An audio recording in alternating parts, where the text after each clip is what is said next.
Tesla led the globe in EV sales. Consumer Reports revokes Model 3's recommendation. The first Tesla we're aware of has eclipsed a milestone, and a quick look at the new side camera dashcam functionality. This is Tesla Tidbits episode number 499 for February 25th, 2019. This show is sponsored by my supporter Richard at the sponsor tier level, and I thank him very much for his above and beyond support.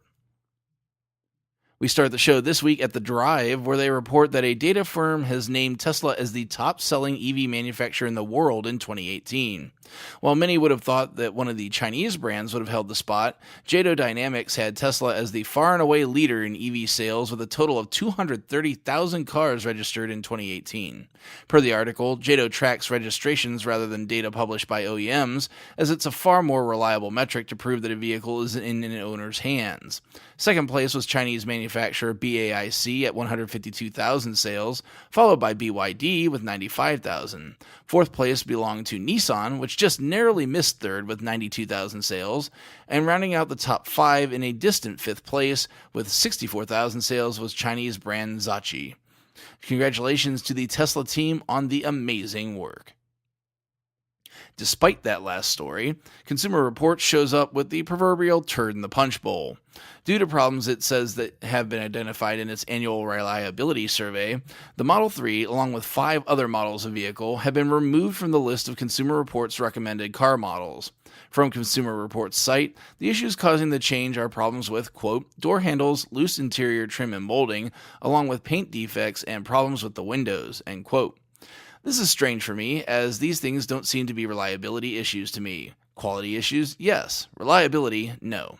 Predictably, many Tesla fans on Twitter also spotted the same thing I did, and made their voices heard. So much so that Teslarati has a story on their response to the criticism. Jake Fisher, the senior director of automotive testing at Consumer Reports, essentially echoed the article, but then added, quote, when we look at the Model 3, a lot of the issues are in the electronics. There are some issues replacing the navigation/infotainment screens, for instance, but we've seen other issues in terms of the trim breaking and the glass, end quote.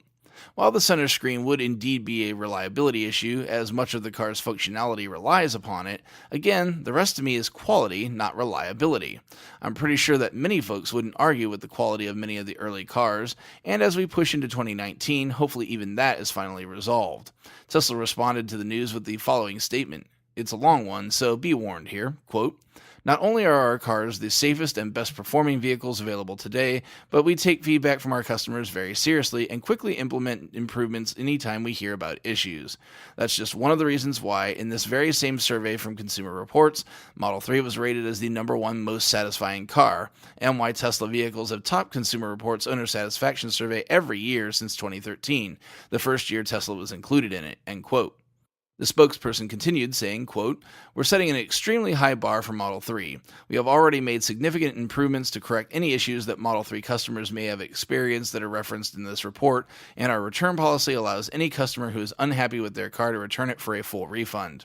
This new data from Consumer Reports comes from their annual owner satisfaction survey, which runs from July through September, so the vast majority of these issues have already been corrected through design and manufacturing improvements, and we're already seeing a significant improvement in our field data, end quote. Regardless of that last story, here's a true achievement in reliability coming from the Tesla High Mileage Leaderboard at Tesla Miles on Twitter. It would appear that we have the first Model S in the world to have cracked the 500,000 mile mark, or just under 805,000 kilometers for those in metric locales.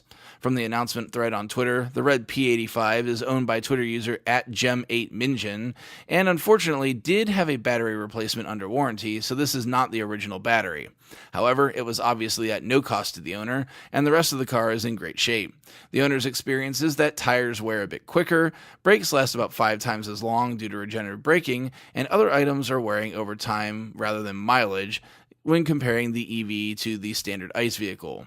Amazing longevity out of the car with that many miles in such a short time. The P85s were only made for a short time before the P85D came out, so this car is somewhere between a little over 4 to just less than 7 years old. Next milestone, or kilometer marker I guess, 1 million kilometers. At this rate we should see it soon, and I look forward to it. Lastly tonight, a quick nod to the new dashcam functionality from Teslarati. With the Sentry Mode update came a not-so-small improvement to the dashcam feature on the cars, in that the cameras in the side markers are now active for the dashcam functionality. The article shows 2 videos stitching the same bit of time together to give an idea of what you get with the new setup. Now, if we could just get that rear camera and the B-pillar cameras in there too, this would be hands down the best dashcam setup in the world, and it comes stock on every new Tesla produced. How cool would that be? As it is, it's already far and away better than anything I'm aware of rolling out of factories. The only competition is third parties. So how about it, Elon? Can we get the rest of the view? That's it for today's show. As usual, a word about Foam Daddy takes us home. Foam Daddy is a nationwide company in the U.S. that sells and rents foam and snow machines. They're also proud to announce the arrival of the Real Snow Machine. This allows anyone to produce real snow in any temperature. Check them out at foamdaddy.com. My many thanks as well to our super patrons supporting the show at the $10 plus level at patreon.com/Tesla Tidbits. They are John Waltauer, Drew Schuyler, John Waller, Ryan Scarborough, Lee Sweet, William Henry Crew III, Dorian Steve Guberman, Bruno Kundici, Joey Boots, Ralph and Cheryl Waterhouse, Adam Raymer Brown, Megawatt Photovoltaic Development, Todd Sullivan, Robert Healy, Mitch Long, Zortec LED Canada, Morvan Og, Blake Thompson, Raymond and Deborah Malkowitz, T Sportline, Michael Pastroni, Travis and Cheyenne Rush, Cookie UK, Chris Hovis, Craig Murphy, and Vicky Kirk. If you have feedback for me, the best way to be heard is to tweet at Tesla Tidbits and use the hashtag AskTeslaTidbits if you'd like your question to be considered for the show. I'll see everyone back here again on Wednesday. Until then, actually, check that. I'll see everyone back here again on Wednesday for episode 500 of the show. Until then, keep it charged and hit the road.